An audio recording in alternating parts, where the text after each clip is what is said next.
Hi friends, day 2 weight loss breakfast. இன்னைக்கு vegetable oats upma உங்க fibre ரிச்சா இருக்கும். நம்ம gut bacteriaக்கு ரொம்ப நல்லது.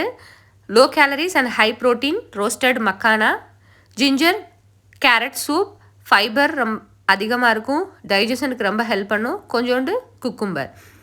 இப்போ நம்ம 0 ஆயில் குக்கிங் தான் பண்ண போறோம். இப்போ pan சூடானதுக்கு அப்புறம் கொஞ்சோண்டு ஜிஞ்சரை போட்டு நல்லா வதக்கி விட்டுக்கோங்க. அது நல்லா வதங்கி வந்ததுக்கு அப்புறம் ஆனியன்ஸையும் போட்டு இந்த மாதிரி ப்ரௌன் ஆகிற வரைக்கும் வதக்கிக்கோங்க. இப்போ ஒரு பவுல் அளவு கேரட்டையும் சேர்த்து நல்லா வதக்கிக்கலாம். எல்லாம் நல்லா வதங்கினதுக்கப்புறம்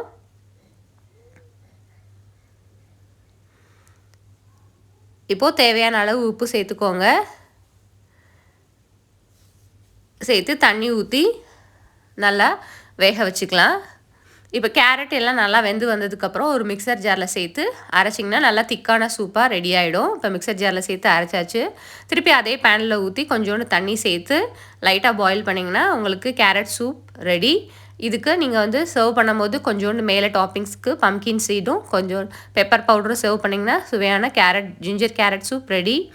இப்போ வெஜிடபிள் ஓட்ஸ் உப்புமாக்கு எப்படி செய்கிறதுன்னு பார்க்கலாம். ஒரு கப் அளவு ஓட்ஸை எடுத்து நல்லா ட்ரை ரோஸ்ட் பண்ணிக்கோங்க ஃபஸ்ட்டு. அதுக்கப்புறம் ஒரு டீஸ்பூன் ஜீரகம் சேர்த்து நல்லா வதக்கி விட்டுக்கோங்க. கொஞ்சோண்டு ஆனியன் சேர்த்து நல்லா வதக்கி விட்டுக்கோங்க. ஆனியன் எதுவும் லைட்டாக ஒட்டுற மாதிரி இருந்தால் லைட்டாக தண்ணி சேர்த்து வதக்கி விட்டிங்கன்னா நல்லா ப்ரௌன் கலராக மாறிடும். இந்த மாதிரி ஆனியன் நல்லா வதங்கிடுச்சு. இப்போ வெட்டி வச்சுருக்க ஒரு தக்காளி சேர்த்து நல்லா வதக்கிக்கலாம். இப்போ அதுவும் வதக்கியாச்சு.